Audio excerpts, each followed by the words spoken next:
hopefully anybody who's interested, which I have had some people saying that they are a little bit interested in how I did things on this bridge, shows some more detail on how it works. As you can see, it is a double track bridge, and it is a curved cantilevered by design. Now, I am an engineer, not an engineer, that is, I am an artist. So I make the bridges that I build look plausible, but not necessarily 100% technically accurate. Case in point, notice on the gussets here, there aren't any rivets. I just really didn't feel like putting in 100 zillion rivets in this thing. But you can see the balsa that I made I-beams with. Kind of see the shapes there. This bridge is 5 physical feet long. I have over 2,000 individually cut pieces where I completely scratch built all the trusses, excuse me, and all the girders and everything.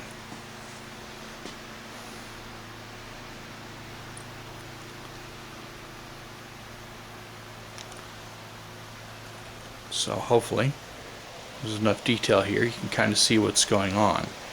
Now, as far as functionality, I modeled it a little bit after some bridges I saw going across the Ohio River near Steubenville, Ohio, and also some of the workings are copied from a Cornerstone kit.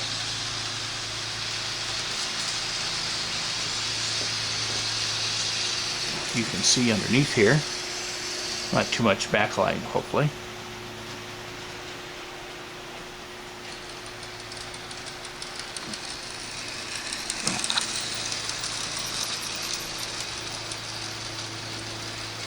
We got a train going overhead.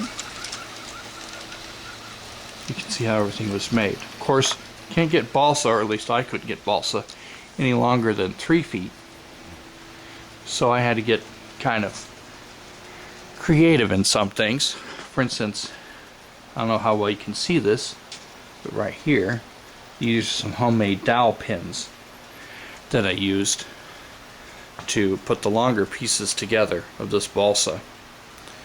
And also spliced some wood in here, which you really can't tell. I hid that pretty well, of the longer pieces that I made the I-beams with.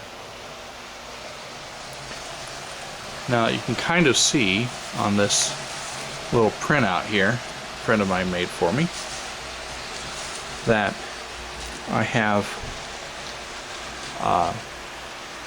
the main truss for the side all planned out. Different colors for the different sizes that I was making, and each piece is cut from the balsa wood. For instance, this right here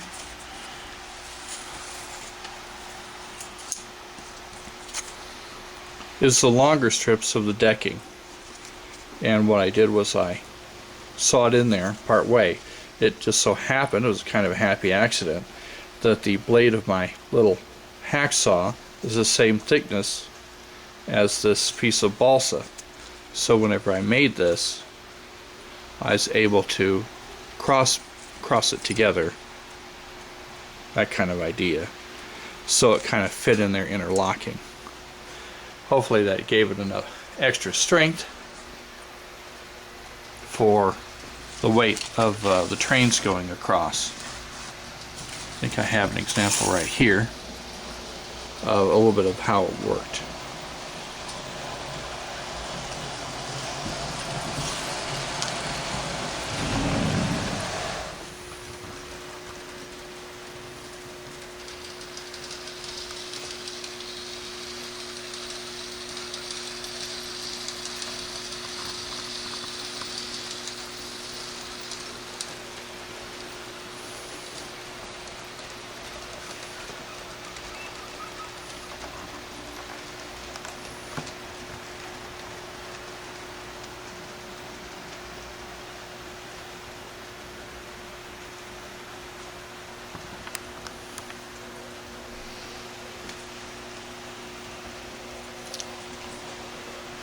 This is an experimental piece I made. Kind of gives you a little bit of an idea of how well this works, and the individual pieces, how they look when I cut them out.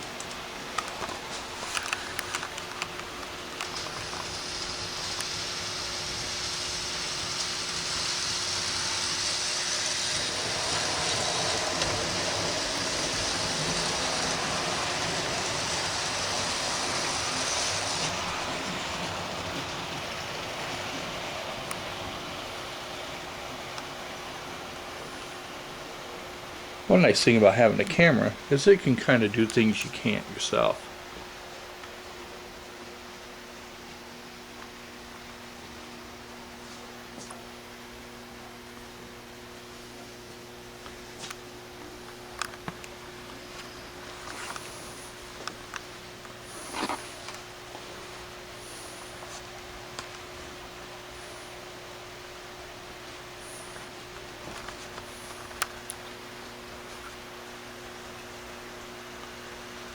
Yeah, a little quick view of the painting I did.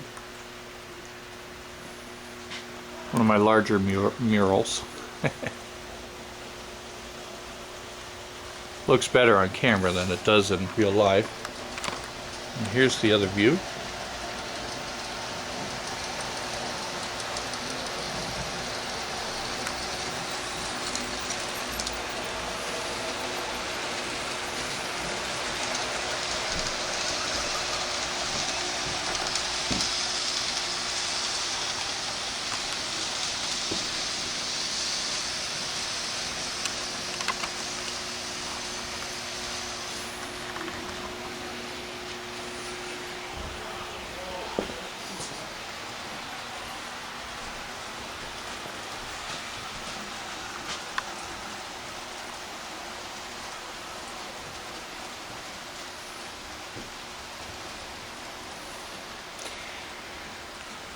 Now this shows the cornerstone bridge that I used as a rough template for construction purposes.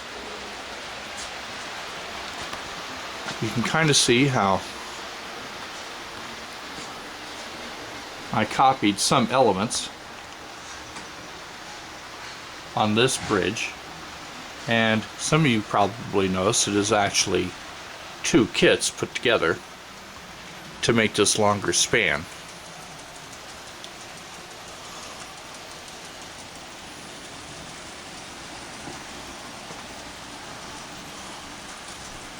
The lower bridge is a timber trestle I built years ago, and it's all scratch built as well. All those pieces are individually cut out of balsa and everything. One great thing about balsa, of course, is it's wood. You can stick it together with glue. Plain old white glue, or yellow glue in this case.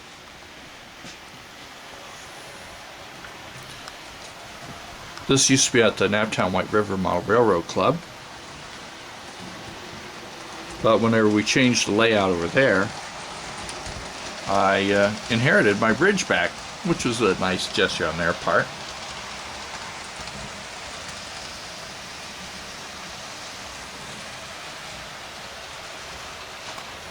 Anyway, you can see on this bridge being one bridge, two bridges put together, and I don't know how well this is going to come out, but you can see underneath the similarities of this versus my large bridge at the other end. And like I mentioned before, my bridge for me, has to just be plausible, and it looks like it's done properly from engineering standards. I will say this though, the bridge does support itself. It just has about 3/8 of an inch on each end that is on the tables themselves. Now this bridge is removable. As you can see from some of the camera angles, I've been walking around in here, and I've had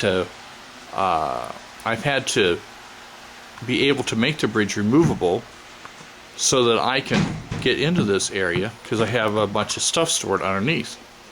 you know, Christmas decorations and the usual bric-a-brac that you find underneath train layouts and in basements and such.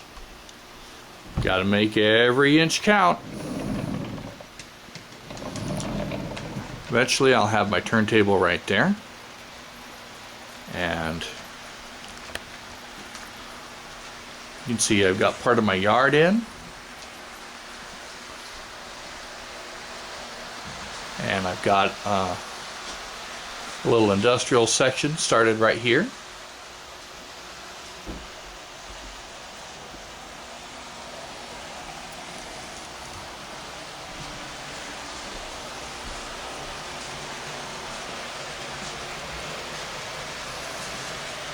Using a good old Digitrax Zephyr system, along with radio control.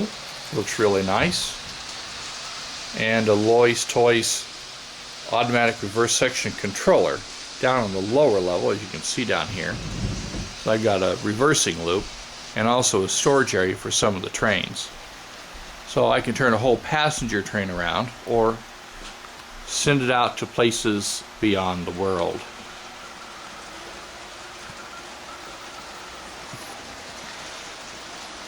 This area right here will represent an interchange going off the edge of the world.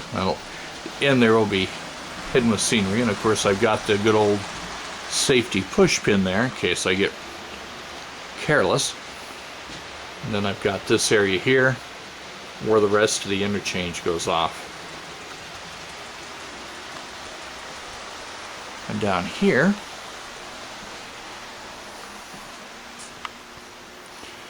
I have this double diamond happening. You see a switch tower. And also a little station house. And another interchange. So that way I can park, you know, virtually any car anywhere for any reason, pretending it's connecting with another railroad.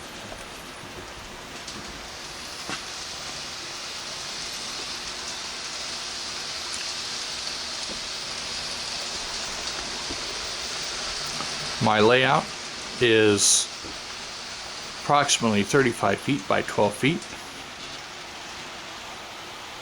or that is to say about, I don't know, about what, 11, 12 meters by 3 meters, so, or 4 meters, for those of you thinking with non-American measurements.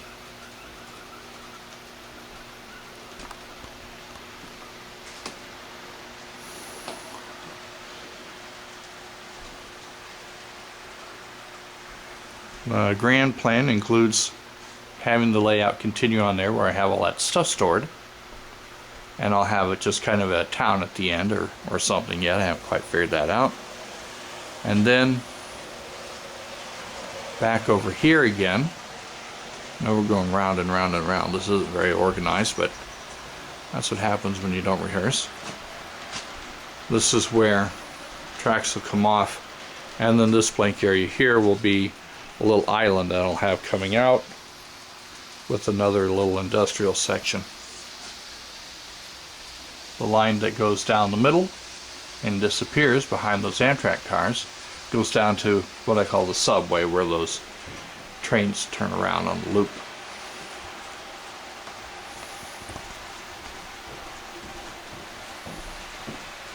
Well, I hope you've enjoyed watching this, and if you have any questions or comments about how I did my bridge or anything else like that, be sure to let me know. I will try to get back with you as soon as I can. I don't know if anybody else is trying to do any big projects like this bridge or not himself, but there's no sense in reinventing the wheel. So if you want to pick my brain about it, feel free to send me a message.